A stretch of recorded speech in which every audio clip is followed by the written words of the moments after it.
À peine entré dans la chambre, le type aux cheveux blancs semble sur le point de s'effondrer. Notre héros le traîne comme il peut, tout en pestant entre ses dents parce que le bougre pèse une tonne. En âge et visiblement à cran, l'inconnu devient agressif dès qu'on lui suggère d'aller aux urgences. Ça se voit à des kilomètres qu'il a un truc à cacher. Le gars veut juste lui donner un verre d'eau et se tirer de là au plus vite, mais l'autre s'est réveillé avec la ferme intention de lui compliquer la vie. D'un mouvement vif que personne n'a vu venir, le blond platine lui chope le bras et l'envoie valser sur le lit d'un coup sec. Le voilà coincé, face à face, sans savoir s'il va subir un interrogatoire musclé ou s'il est sur le point de faire une connerie qu'il regrettera. L'autre l'accuse d'être un vautour, comme tous les types de la boîte, alors que notre héros sent qu'il a déjà épuisé son quota de patience pour la soirée. Pour comprendre ce merdier, il faut remonter 1 heure plus tôt, dans une de ces soirées privées qui puent le parfum de luxe et l'argent sale. Il est au bar, rêvant d'être n'importe où ailleurs, quand son portable se met à vibrer. C'est son contact, J, qui a autant de tact qu'un carambolage sur l'autoroute et qui lui balance l'ordre de ne pas lâcher la cible d'une semelle. Fidèle à son grand sens du professionnalisme, notre gars lui répond par un selfie avec un doigt d'honneur bien senti. La cible, c'est Crystal, une influenceuse milliardaire qui attire les emmerdes comme des mouches, même si elle n'est que l'appât. Le vrai gros poisson, c'est son oncle, Dominique, un parrain de la mafia, qui règne sur tout le marché noir. C'est la seule piste pour retrouver le diamant rouge, quitte à ce que notre héros doive y laisser sa peau. Mais alors qu'il essaie de se fondre dans le décor au bar, il surprend la conversation d'une bande de types franchement louches. Juste à côté de lui, des moins que rien ont jeté leur dévolu sur Théo Yeon, le Benjamin du groupe Yeonsun. Officiellement, c'est le fils invisible de la famille, mais avec son allure et ses cheveux d'argent, pour la discrétion, on repassera. Leur plan est aussi basique que dégueulasse le droquer, le filmer dans une position compromettante et le faire chanter jusqu'à la fin de ses jours. Regardez-les, ils sont déjà persuadés d'avoir décroché le gros lot. Le héros essaie de ne pas s'en mêler, il a déjà bien assez de problèmes comme ça, mais impossible d'ignorer que l'héritier est en train de s'effondrer sous ses yeux. Théo est en nage, complètement ailleurs, et quand leurs regards se croisent un instant, le héros sent qu'il devrait détourner les yeux. Mais tout dérape quand les types commencent à le bousculer en prétendant être ses meilleurs potes, tout en se marrant de voir à quel point la drogue l'a assommé. Sérieux, il y en a qui n'ont vraiment aucune race. C'en est trop. Le héros se lève du bar avec cette tête qui annonce que quelqu'un va finir au tapis. Il s'interpose pile au moment où il l'embarque et sans dire un mot décoche une droite magistrale au premier qui passe à portée. Il l'envoie dormir avant même qu'il comprenne ce qui lui arrive, s'épargnant ainsi toute explication inutile. La blonde du groupe reste bouche bée et les autres sont pétrifiés sous son regard méprisant, leur faisant clairement comprendre qu'il ferait mieux de s'arracher avant que ça ne dégénère vraiment. À cause de ce bordel, il a perdu la trace de Crystal. Autant dire qu'il est d'une humeur de chien. Il y en a un qui essaie de faire le malin, mais le héros le couche d'un mouvement si fluide que le pauvre type embrasse le carrelage avant même d'avoir compris ce qui lui arrivait. La récré est finie pour ses racailles de pacotille. Une fois le calme revenu, il s'approche de Théo, qui divague toujours lamentablement sur la table et finit par se le charger sur l'épaule comme un vulgaire sac de ciment. L'héritier a le cerveau complètement cramé par ce qu'il a pris, mais il a encore assez d'ego pour refuser les urgences et exiger qu'on le ramène à son hôtel. On voit direct que le gamin est né avec une cuillère d'argent dans la bouche, c'est le genre de type qui débarque dans un 5 étoiles, donne son nom et les clés de la suite tombent du ciel. Le héros finit par céder, même s'il est d'une humeur de chien parce que ce sauvetage imprévu vient de bousiller tous ses plans. Il l'embarque pendant que l'autre se plaint que tout tourne, en le prévenant que s'il ne marche pas droit, il le laisse sur le trottoir. Une chose est sûre, le paria des Yeon lui doit une fière chandelle. Théo Yeon n'est pas juste un fils à papa de plus. C'est le cadet du groupe Yeonsun, le genre de personnage qui a décrété que reprendre la boîte était trop stressant et qui a préféré vivre sous les projecteurs. Il gère une boîte de BTP entre 2 défilés de mode et il a même pris sa retraite du Grand Prix avec un record mondial en poche, juste pour le plaisir de l'avoir gagné. Bref, un mec avec une gueule d'ange, du fric à ne plus savoir qu'en faire et beaucoup trop de temps libre. Mais une fois dans la chambre, l'ambiance change du tout au tout. Théo est complètement déchaîné, en roue libre totale, et il finit par lâcher une bombe, il connaît le vrai nom de Gunmu. Le cœur de Gunmu rate un battement, il est censé être une ombre, un fantôme, et voilà que ce Ken de Malibu au cerveau en compote l'a grillé depuis un bail. Théo n'est pas là pour plaisanter. Il va droit au but en lui faisant comprendre qu'il sait exactement ce qu'il veut, avant de lui lancer un ultimatum, soit Gunmu se met au diapason, soit il a carte blanche pour le mettre KO sur le champ. Comme vous vous en doutez, il n'a pas eu besoin de ses points, même s'il a fini par le mettre hors d'état de nuire pour des raisons bien plus intéressantes. Au lever du soleil, Gunmu fume sur le balcon en essayant de digérer ce désastre. Ça fait 1 an et demi qu'il infiltre les cercles les plus influents, et jamais il n'aurait cru que sa plus grande menace serait un ivrogne avec une tête de mannequin. Il observe le gamin qui dort et doit bien admettre que l'héritier garde la classe, même quand il ne sait plus comment il s'appelle. Ce qui ne colle pas, c'est le comment Gunmu s'est efforcé d'être l'homme le plus invisible au monde, et pourtant, ce type a gravé son nom dans sa mémoire. Il reste planté là, le corps perclus de douleur, en écrasant cigarette sur cigarette. Gunmu a l'impression de s'être fait rouler dessus par un train entre les substances que l'autre avait ingérées et son énergie inépuisable. Il est physiquement lessivé. Ce type est un vrai danger, il démasque votre identité secrète et vous laisse sur le carreau, en une seule rencontre, le tout avec le même flegme que s'il signait un chèque. Maintenant, Gunmu ne pense qu'à une chose: comment justifier ce fiasco auprès de son contact avant de quitter la ville demain. Avec un peu de chance, ça restera une erreur d'une nuit et rien de plus. Enfin, c'est ce qu'il essaie de se dire. L'aube se lève sur la suite, et l'héritier s'agite avec un calme olympien, comme s'il n'y avait pas un homme au bord de la crise de nerfs, assis dans son canapé. Le voilà qui se prépare un café en peignoir, profitant de l'occasion pour exhiber son physique devant l'objectif, tandis que Gunmu l'attend de pied ferme, et il est d'une humeur de chien. Même si c'est le gamin qui l'a réveillé parce qu'il ne tenait plus de curiosité, le blondinet se pointe avec la nonchalance de celui qui n'a jamais eu à bosser de sa vie. Gunmu veut juste régler ça avant de mettre les voiles, mais Théo joue la carte de la diplomatie et garde ses distances, traitant ce qui s'est passé cette nuit comme une simple formalité administrative. Quand Gunmu l'accuse de l'avoir séquestré, ce culotté a réponse à tout, il lui balance que s'il est encore là à l'écouter, c'est qu'il a pris bien plus de plaisir qu'il ne veut bien l'admettre. Pour couronner le tout, il lui sort le grand jeu juridique pour bien lui montrer qui commande. À l'en croire, si Gunmu l'avait déposé à l'hosto, ses avocats lui auraient collé 3 procès pour agression sexuelle sur le dos, juste pour sauver l'image de la boîte. Bref, il lui fait comprendre qu'il n'a aucune intention de l'envoyer en tôle après s'être autant amusé avec lui toute la nuit. D'un calme olympien, l'héritier lui demande alors son numéro pour qu'il reste en contact. Saoulé par ses manières, Gunmu lui claque sa carte sur la table en lui disant d'en faire ce qu'il veut, mais de l'oublier définitivement. Il quitte les lieux furax, l'orgueil en miettes, avec le dégoût d'être tombé sur un psychopathe pareil. En sortant, il manque de percuter une femme escortée par un garde du corps bâti comme une armoire à glace. C'est Sona Yeon, la présidente de l'hôtel, la seule qui entre sans frapper. Elle commence direct par l'engueuler pour ne pas avoir donné de nouvelles et pour l'odeur de tabac, comme s'il était un gamin pris en faute. Mais Théo ne sourcille même pas, il hausse les épaules et lui répond que c'est elle qui fume. L'arrogance est visiblement inscrite dans l'ADN de la famille, et Sona va droit au but sans perdre une seconde. Les types qui ont essayé de le droguer n'étaient pas des amateurs, mais les mêmes qui avaient déjà tenté de saboter l'hôtel par le passé. Théo plane complètement, mais la patience de la présidente a ses limites. Elle lui a laissé le bénéfice du doute sous prétexte qu'il prétend traiter son corps comme un temple, mais vu ce qui s'est passé cette nuit, on dirait que les portes du temple étaient grandes ouvertes. Sona l'envoie direct à la clinique pour qu'il arrête de se donner en spectacle, mais elle lui lâche le coup de grâce avant sa sœur aînée veut le voir, et vite. L'héritier sent sa tension chuter d'un coup. Un frisson lui parcourt l'échine, il est clair que dans cette famille, il y a quelqu'un d'encore plus flippant qui tire les ficelles. En voyant Sona fumer, avec un calme olympien, Théo réalise que sa mère est le cadet de ses soucis, sa sœur ne sera pas aussi tendre quand elle l'aura en face d'elle. Pendant ce temps, Gunmu est retourné à sa planque, un entrepôt qui tombe en ruine de l'extérieur, mais qui regorge de matos tactiques à l'intérieur. Son contact l'y attendait un type aux cheveux bleus et lunettes roses sorti tout droit d'une rave, avec encore moins de patience qu'un gosse qui a faim. Il l'accueille en hurlant, lui demandant pourquoi il a une tête de déterré. Gunmu, qui ne va sûrement pas avouer qu'il a failli finir en jouet pour milliardaire, lui sort l'excuse bidon de la sieste qui a duré trop longtemps. Le gars aux lunettes s'en fout de ses états d'âme, lui a fait sa part et a hacké le système de sécurité d'un certain Dominique pour le rendez-vous du jour. C'est la dernière mission de Gunmu avant la retraite, et son partenaire lui fait bien comprendre que s'il foire, il n'aura nulle part où se cacher. Le jeune homme reste là, le regard vide, réalisant que le vrai problème n'était ni la mission, ni Théo Yeon. Le type qu'il n'aurait vraiment jamais dû croiser, c'est celui assis en face de lui, ce contact qui ne le lâche pas du regard. Et maintenant, plus de marche arrière possible, il doit remplir sa part du contrat s'il veut disparaître des radars une bonne fois pour toutes. Le hacker aux lunettes roses le recadre direct en lui rappelant que toute l'opération repose sur ses épaules.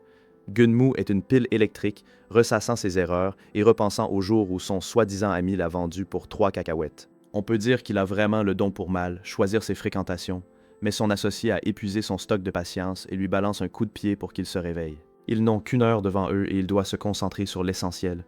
Le plan est un grand classique, se déguiser en électricien et entrer par la grande porte. Comme la cible est en voyage et n'a laissé qu'un seul garde pour surveiller l'immeuble, on peut dire qu'ils ont le champ libre. Ils passent devant la sécurité dans leur camionnette avec un culot monstre. Le garde n'y voit que du feu. Une fois en position, le type aux lunettes roses ouvre le boîtier électrique pour plonger l'immeuble dans le noir. C'est le signal. Sur le toit, Gunmu finit déjà d'installer son rappel pour la descente. Il bascule dans le vide et se laisse glisser sans le moindre bruit, pendant que le garde s'excite sur son téléphone pour prévenir le patron de la coupure de courant. Le pauvre type ne se doute pas une seconde que le vrai problème vient de s'inviter par la fenêtre. Gunmu surgit derrière lui et lui assène un coup sec derrière la nuque. Il s'écroule dans un coin comme un vieux meuble encombrant. Sirotant son jus, le binoclard surveille chaque mouvement depuis les ombres. Il trouve la sécurité bien trop légère pour un tel trésor. Il soupçonne Dominique d'être moins idiot qu'il n'en a l'air et que le vrai coffre soit ailleurs. Le gars aux cheveux bleus ne supporte plus que Gunmu n'en fasse qu'à sa tête au lieu de suivre le plan à la lettre. Il a déjà décidé que son associé devait disparaître de la circulation une fois le job fini. Il compte s'en débarrasser ce soir pour ne pas avoir à partager le butin, alors il écrase sa brique de jus et se remet au boulot. Gunmu parvient à forcer le coffre et tombe sur une surprise, un sac rempli de diamants roses. Le type aux lunettes manque de s'étouffer avec sa paille en la prenant et lui ordonne de tout remballer et de déguerpir Fissa. Au milieu des liasses de billets, le gamin déniche une arme et décide de l'embarquer. On ne sait jamais quand on aura besoin d'un plan B pour se sortir d'un sale pétrin. Mais le calme est de courte durée. Le radar se met à biper pour signaler que la voiture de Dominique vient de s'arrêter. Tout part en vrille en quelques secondes. En découvrant leurs collègues ligotés et bâillonnés, les gardes donnent l'alerte générale. Gunmu vérifie son équipement pour sauter par la fenêtre, mais Dominique défonce la porte comme s'il ne savait pas se servir d'une poignée. Il débarque avec une bande de gorilles tout droit sortis d'un film de mafieux de série B. Dominique arrive juste à temps pour voir le gamin s'échapper et se fige en réalisant qu'il est braqué. Les hommes de main paniquent, mais au lieu de faire feu, le gamin utilise son arme pour lui asséner un coup de crosse brutale en plein visage. Le bruit de l'os qui craque est sans appel, et son nez va avoir besoin d'une sacrée chirurgie. Profitant du chaos et des cris, Gunmu s'éclipse et se volatilise dans la nuit. Pourtant, il n'a pas le cœur à fêter ça, il sait qu'il a merdé et qu'il a maintenant toute une mafia aux trousses. Son plan de retraite vient de tomber à l'eau. Quel finale de dingue! Son pif est en miettes, il va falloir lui refaire le portrait complet, et tout comme le héros a remis les idées en place à Dominique avec un bon coup de crosse, remettez ce bouton like à sa place avec un gros clic. Abonnez-vous pour plus d'histoires aussi énervées, et dites-moi en commentaire quel manhwa vous voulez que je raconte ensuite. Allez, à plus! Dominique est à ses trousses et les bijoux ne sont que du toc. Maintenant, il doit soutirer le vrai diamant à un riche héritier.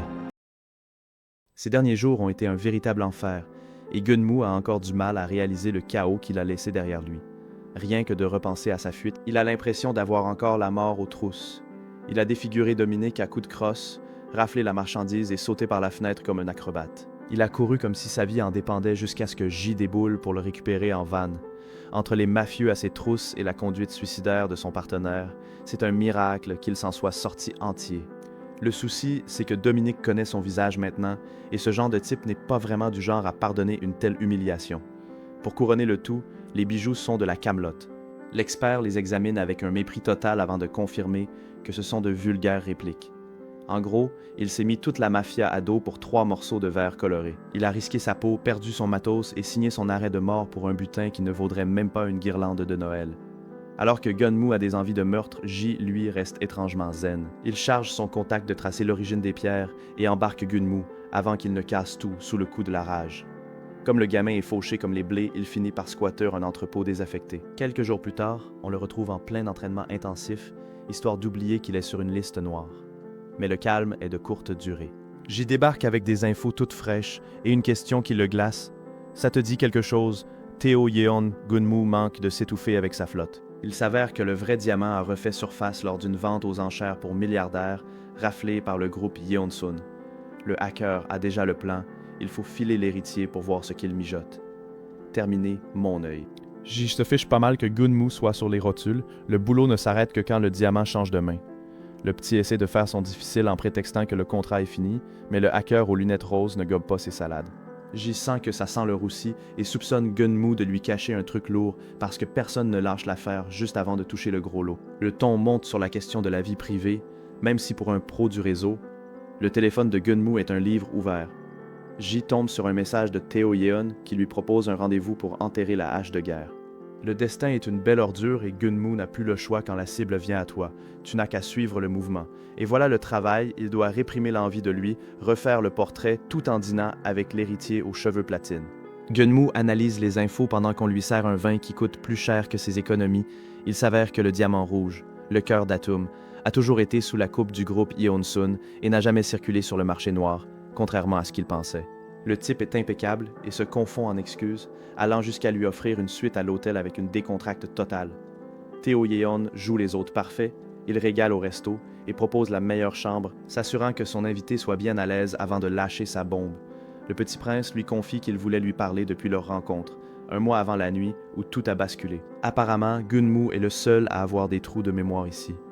Gunmu essaie de rester de marbre et nie tout en bloc, même si intérieurement il pédale pour comprendre où le blond veut en venir. Il se rappelle alors qu'un mois plus tôt, ils s'étaient croisés lors d'une soirée mondaine où ils s'étaient infiltrés, posant sur un balcon pour se fondre dans le décor. À l'époque, ils avaient échangé 2 mots avant de repartir chacun de leur côté. Ils pensaient que cette rencontre était insignifiante. Pour ne pas passer pour un mufle, il sort l'excuse classique, il prétend qu'il était ailleurs ce soir-là et qu'il avait un peu trop forcé sur la bouteille, d'où le blackout total. L'héritier sourit, semblant le croire, et confirme qu'effectivement, il avait l'air d'être de très bonne humeur. Mais le ton devient plus intense quand il avoue que, s'il lui avait demandé son nom ce soir-là, il n'aurait pas commis une certaine erreur. Il ne précise pas quoi, mais à voir son regard, on comprend vite que le blond aurait bien aimé approfondir leur connaissance. Sortant le grand jeu, Teo Yeon propose de lui servir de guide dans des cercles très fermés pour lui présenter du beau monde. C'est l'occasion rêvée pour Gunmu, servi sur un plateau d'argent. Pour garder les idées claires face à son nouvel ami, le jeune homme décline même le vin. Tout se goupille à merveille. Gunmu sourit, planifiant déjà la suite, persuadé de maîtriser la situation. Théo joue les grands seigneurs et lui propose de rester aussi longtemps qu'il le faudra. Après tout, l'hôtel lui appartient, il n'a qu'à donner son nom pour obtenir tout ce qu'il désire. Alors qu'il compte intérieurement les secondes avant la fin de sa mission, Gunmu affiche son plus beau sourire reconnaissant. L'autre ne s'arrête plus de parler, lui assurant que n'importe quel service est à portée de main. Et à voir son regard, il est clair qu'il compte bien figurer en tête de liste. À peine sorti de l'ascenseur, l'agent simule un faux pas digne d'un ivrogne de comédie. Sans perdre un instant, Théo le rattrape par la taille comme s'il tournait une scène de mélo. Doucement, on dirait que l'alcool t'a assommé, lui glisse-t-il avec ce sourire de tombeur qu'on rêve de lui effacer d'une baffe. Le type insiste pour l'escorter jusqu'à sa chambre, et Gunmu n'a d'autre choix que de jouer le jeu pour ne pas griller sa couverture. Une fois dans le couloir, il remarque que l'héritier possède un passe général. Ses instincts sont tellement aux aguets qu'il ne peut ignorer ce genre de détails sécuritaires, même si la fatigue commence sérieusement à lui faire tourner la tête. Ils entrent dans une suite plus vaste qu'un terrain de foot, si étincelante qu'elle en devient aveuglante. Gunmu feint la surprise, même s'il capte direct qu'on lui a filé une chambre bien plus luxueuse que la précédente. Persuadé de l'avoir déjà dans la poche, Théo lui fait faire le tour du propriétaire, comme s'il était son nouveau jouet préféré. Pour ne pas éveiller les soupçons, Gunmu accepte l'invitation à leur réunion privée, avant de prendre congé. Il se serre la main pour sceller l'accord, mais le blond ne lâche pas prise et l'attire brusquement vers lui. Il le fixe intensément, de très près, comme pour bien marquer son territoire. Gunmu déglutit et retient son souffle. Il s'est jeté dans la gueule du loup et manque de peau. Le prédateur porte un parfum de luxe. Théo finit par le relâcher en lui décochant un sourire de vainqueur, laissant Gunmu planté là, rouge comme une pivoine, balbutiant un on reste en contact qui sonne plus comme un avertissement que comme une promesse. Le cœur à 100 à l'heure, il accuse le coup de cette tension soudaine. Regardez-moi ça, un agent entraîné à infiltrer la mafia qui perd ses moyens parce qu'un milliardaire s'est approché d'un peu trop près. Dès que la porte se ferme, il tente de reprendre contenance sous le regard jugeur du silence. Mais il n'a pas le temps de gamberger, car Gilles appelle déjà pour lui donner ses ordres depuis sa planque. Le hacker, qui a la patience d'un gosse de 5 ans, lui ordonne de ne pas bouger et d'éplucher le moindre détail sur Teo Yeon. Gunmu est en nage et a les nerfs en pelote, mais il doit subir les remontrances de ce rabat-joie de J, qui raccroche sans même le saluer. Enfin seul, Gunmu se déshabille et s'écroule sur le tapis pour essayer de faire redescendre la pression. Après avoir passé des mois dans des sacs de couchage, cette suite ressemble au paradis, mais le comportement de Théo l'empêche de se détendre. Gunmu se remémore les dossiers, ce fils de famille a toujours été l'âme de la fête, tout en gardant une réputation irréprochable. Un genre de saint au milieu des pêcheurs qui ne laissait personne l'approcher. Lors de ses planques, Gunmu l'avait toujours vu entouré de monde, mais gardant ses distances. Maintenant, il se demande si l'héritier a de vraies vues sur lui ou si c'est une énième manipulation. Il sait qu'il n'a pas le choix et il doit jouer la carte de l'intérêt romantique s'il veut boucler sa mission. Pendant ce temps, ailleurs dans la propriété, Théo est au téléphone avec Sona. Il propose de se rendre à une réunion à sa place, ce qui est très louche venant de lui, car il fuit d'ordinaire tout ce qui ressemble à du travail de bureau. Il semble soudain bien trop proactif, animé par une énergie nouvelle. Tout en parcourant les fichiers confidentiels sur son nouvel invité, ce sourire typique de celui qui a déjà 3 coups d'avance s'affiche sur son visage. Théo n'est pas né de la dernière pluie, il a tout de suite capté que ce type n'était pas là pour s'amuser, mais qu'il passait son temps à analyser tout le monde avec une intention précise. Et c'est justement pour ça qu'il a voulu l'approcher pour découvrir ce qui se cache derrière ce rôle d'ivrogne inoffensif. Ses avocats l'ont déjà prévenu que ce Gunmu Cha est un fantôme sur les réseaux et que sa boîte est bidon. Pauvre Gunmu, il pense entrer dans la gueule du loup, mais il ne sait pas qu'il est déjà tombé dans le piège. À la réussite et aux affaires florissantes. Santé Théo est le centre de gravité de cette table, tout le monde gravite autour de lui, mendiant une photo ou un contrat, pendant que Gunmu reste planté là, espérant que le sol s'ouvre pour l'engloutir. Il crève l'écran qu'il n'est pas à sa place, et Théo ne lui facilite pas la tâche, le jaugeant du coin de l'œil comme on évaluerait un article en solde pour voir s'il vaut le coup. C'est alors qu'un invité, au visage de celui qui n'a jamais bossé de sa vie, débarque pour lâcher le dernier potin. Il paraît que Crystal est au pied du mur depuis que son oncle s'est fait dépouiller lors d'un braquage. Et bien sûr, cet oncle n'est autre que le mafieux que Gunmu s'est déjà coltiné par le passé. Autour de la table, l'élite commence à cracher son venin, médisant sur ces nouveaux riches qui ne seraient que des criminels déguisés en gens du monde. Une belle bande de snobs qui ne supportent pas de voir quelqu'un réussir en dehors de leur petit cercle d'initiés. Gunmu, étouffé par cette ambiance délétère, s'éclipse aux toilettes pour ne pas exploser. Il en a marre de jouer les faire-valoir bas de gamme au milieu de toute cette hypocrisie, mais son répit est de courte durée. Dominique, le type au blouson marron, s'est lancé à sa poursuite. Il entre sans s'annoncer, faut croire qu'un nom de famille prestigieux dispense de toute forme de politesse. Affichant un sourire arrogant, il le coince contre le lavabo et lui balance la question la plus déplacée, qui soit il veut savoir s'il est le plan cul de Théo ou juste un jouet pour passer le temps sous les draps. Dominique ne manque pas d'air. Il lui pose la main sur le torse et lui fait une proposition qui soulèverait le cœur même dans le pire des rades. Il lui suggère que s'il n'y a rien de sérieux avec Théo, ils pourraient s'amuser ensemble, car il adore récupérer les restes de son pote. Gunmu est à 2 doigts de l'envoyer direct aux urgences. Il lui broie le poignet avec une force telle qu'il va en garder la marque pendant une bonne semaine, lui signifiant très clairement que son offre ne l'intéresse absolument pas. Mais l'autre se contente de ricaner tout en grimaçant de douleur. Il y a vraiment des gens qui ne comprennent pas le mot non, même quand on leur met les points sur les i. Heureusement, Théo débarque pour mettre fin à ce petit manège. Gunmu profite de l'interruption pour coller une droite à Dominique, qui se retrouve à se tâter la joue, sonner, pendant que le blond prend l'importun à part pour lui glisser un avertissement qui sonne comme une menace très sérieuse. C'est limpide, Théo n'aime pas qu'on touche à ce qui lui appartient. Le type bat en retraite, la queue entre les jambes, et Gunmu ne rêve que d'une chose: disparaître de la circulation. Mais l'héritier a d'autres projets en tête. Il l'attrape, se montre soudain très entreprenant et lui propose de filer d'ici pour aller directement chez lui. Sans détour, Gunmu hésite une fraction de seconde, mais finit par accepter. C'est l'occasion rêvée d'infiltrer le manoir et d'avancer dans sa mission. Il monte dans la voiture de luxe et alors qu'il file à toute allure sur l'autoroute, Gunmu se demande pourquoi ce type se montre aussi étrangement prévenant avec lui. Il a l'impression de se jeter dans la gueule du loup, mais il est trop tard pour faire marche arrière. Théo l'observe de côté avec ce sourire ambigu, entre le charmeur et le désaxé. Voyant que Gunmu est perdu dans ses pensées, il lâche une bombe, il veut savoir si, lui aussi, il commence à être curieux. Exactement ce qu'il fallait pour achever de le rendre nerveux. Théo conduit avec un calme olympien, presque flippant, jusqu'à ce qu'il lâche la question que Gunmu n'avait pas vu venir: est-ce qu'il lui plaît? Le gamin bug complètement. Il essaie de capter si le type veut juste qu'on brosse son ego dans le sens du poil ou s'il a déjà grillé sa couverture. Pas le choix, il doit improviser pour ne pas bousiller son rôle. Il lui sort que ce serait mentir de dire le contraire. Parce qu'honnêtement, avec une gueule pareille, difficile de rester de marbre. C'est sa botte secrète flatter le narcissique pour qu'il baisse sa garde. L'héritier se contente d'un simple « je vois » avant de reprendre sa pose de mannequin, laissant l'attention faire le reste du boulot. À partir de là, le trajet semble durer une éternité. Gunmu ne sait plus où se foutre. Il est plus focalisé sur les moindres faits et gestes du blond que sur sa propre mission, priant pour qu'on ne remarque pas qu'il commence à perdre les pédales au milieu de tout ce luxe. Ils arrivent devant une tour si luxueuse qu'on a l'impression de devoir payer un droit de passage juste pour regarder le sol. Théo gare son joujou et le guide à l'intérieur avec l'assurance de celui à qui la moitié de la ville appartient, tandis que Gunmu essaie de réaliser dans quel pétrin il s'est encore fourré. Dans l'ascenseur, l'air est si lourd qu'on finirait presque par manquer d'oxygène. Il tente de se persuader que c'est une simple visite de courtoisie, mais à peine ont-ils franchi le seuil de l'appart, le clic de la serrure lui fait comprendre qu'il n'y a plus de retour en arrière possible. Théo ne perd pas une seconde et le plaque contre la porte avec une intensité qui laisse l'agent sans voix. Fini les politesses, il l'a dans le collimateur et ne compte pas le lâcher. Il a l'habitude de commander et ce n'est pas maintenant qu'il va demander la permission pour passer à l'offensive. Théo lui attrape le menton, le fixant de ce regard de prédateur qui semble lire en lui comme dans un livre ouvert, et lui écrase les lèvres dans un baiser qui lui retourne le cerveau.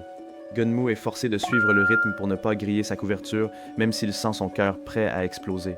C'est un pur rapport de force déguisé en romance, et le blond a clairement l'avantage. La tension grimpe d'un cran jusqu'à ce qu'ils finissent sur le lit, Gunmu se demandant encore comment les choses ont pu déraper si vite. Théo retire sa chemise avec le flegme de celui qui a déjà tout prévu, prouvant qu'il est le seul maître du jeu. C'est le risque quand on joue aux espions avec la mauvaise personne. Il voulait surveiller les moindres faits et gestes de l'héritier, et il a fini par découvrir que le type a un don pour le désarmer en un temps record. Il s'est jeté dans la gueule du loup, et le loup a les dents longues. Gunmu émerge doucement dans le penthouse de Théo. La première chose qu'il remarque, c'est que le proprio jouit d'une vue imprenable, et pas seulement sur la ville.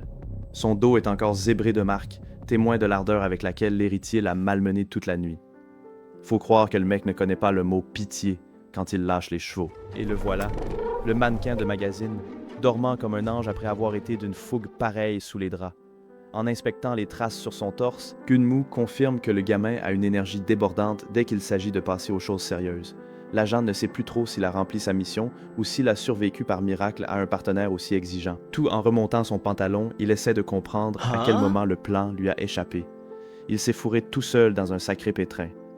Pour ne rien arranger, J, le hacker aux lunettes roses, reste étrangement silencieux. C'est louche, d'habitude. Ce type vit pour lui saturer son téléphone de messages à la moindre occasion. Profitant que le maître des lieux est encore dans les choux, Gunmu commence à patrouiller discrètement dans l'appartement. L'endroit est immense, mais il s'en dégage une atmosphère chaleureuse à laquelle il ne s'attendait pas. Il imaginait Théo vivant dans une débauche constante, mais cet appart ressemble à un véritable foyer. Pourtant, un détail le turlupine. Son instinct d'agent en alerte, il repère une fente inhabituelle dans la cloison. Il fait coulisser un panneau et tombe sur un trophée en or caché. Regardez-moi ça, l'ex-pilote qui planque ses souvenirs pour jouer les modestes. Manque de peau, son moment de gloire est de courte durée. Il sent un souffle dans sa nuque et une voix familière le glace sur place. Théo l'a grillé en flagrant délit de fouille et le plaque contre le mur, ne lui laissant aucune issue. Le meilleur agent du secteur, piégé par un placard mal fermé et un mec qui se déplace sans un bruit. La honte, Gunmu tente de s'en sortir avec une excuse bidon, prétendant qu'il était juste curieux. Mais Théo n'est pas né de la dernière pluie. Il se rapproche encore, lui effleure le bras et lui assure qu'il peut prendre tout ce qu'il veut dans cette pièce. Sacré héritier, il distribue ses trophées comme des flyers, juste pour ne pas que son invité se fasse la malle. Gunmu est totalement dérouté. Ça ne le dérange pas qu'on essaie de le piller visiblement. Le beau gosse a une toute autre cible en tête. Théo a eu mal au cœur en voyant son compagnon s'éclipser sans un mot après leur nuit ensemble. Gunmu manque de s'étouffer en entendant ce mot. Ils se sont vus 2 fois, et le type fait déjà des plans sur la comète. Après une douche rapide et enfiler des fringues neuves offertes par la maison, Gunmu descend et tombe sur un festin. Le mec n'est pas seulement riche et pilote de course, il te ponde aussi un petit déjeuner de palace en 10 minutes. Il est sous le choc. Il ne pige pas pourquoi un gros bonnet se plie en 4 pour un inconnu. Théo sert le café et lance un interrogatoire digne d'un premier rendez-vous, voulant même savoir comment il aime ses œufs. Gunmu, en mode survie, commence à s'inventer une vie de toutes pièces. Il prétend être un as des fourneaux, alors qu'il se rappelle très bien les fois où il a failli raser l'immeuble juste en allumant une plaque de cuisson. Et quand on l'interroge sur ses loisirs, il sort qu'il adore flâner, alors qu'en vrai, quand il ne bosse pas, c'est une larve capable d'hiberner 16 heures d'affilée. Il ne lèverait pas le petit doigt sans un chèque à la clé. Il lui vend du rêve, mais Théo se moque pas mal de ses banalités. Son regard en dit long, il le connaît déjà de façon très intime. Maintenant, il veut s'amuser à découvrir tout le reste. Gunmu est coincé dans une cage dorée et le gardien a très envie de jouer avec lui. Bien loin de là, dans un centre commercial de luxe, Crystal est au bord de la crise de nerfs. Elle déambule croulant sous les sacs, d'une humeur de dog à cause de son oncle Dominique qui ne la lâche pas d'une semelle. Le chef de l'organisation veut absolument mettre la main sur celui qui a saccagé son bureau et il a le culot d'utiliser sa nièce comme service de renseignement pendant qu'elle dévalise les boutiques. Crystal hurle dans son téléphone qu'elle n'est pas censée connaître tous les types qui traînent dans leur soirée. Ses amis, lassés par son cirque, la laissent en plan. Pour se débarrasser du vieux, elle finit par accepter qu'il lui envoie la photo du suspect. À peine le message ouvert, elle tombe sur un cliché de Gunmu en pleine bagarre de bar. Son expression change radicalement. Ce visage ne lui est pas du tout indifférent, on dirait bien que l'agent a laissé un souvenir impérissable derrière lui, et qu'il est désormais dans le collimateur. Ouf, quel finale! Le perso principal est passé d'agent secret à interrogatoire du premier encart en une fraction de seconde. Et vu que le beau gosse aux cheveux d'argent veut même savoir comment il aime ses œufs, moi je veux savoir si vous avez déjà défoncé le bouton like. Abonnez-vous pour ne pas louper une miette de ce méli-mélo. Dites-moi en commentaire quel manoir vous voulez que je vous raconte la prochaine fois. À plus.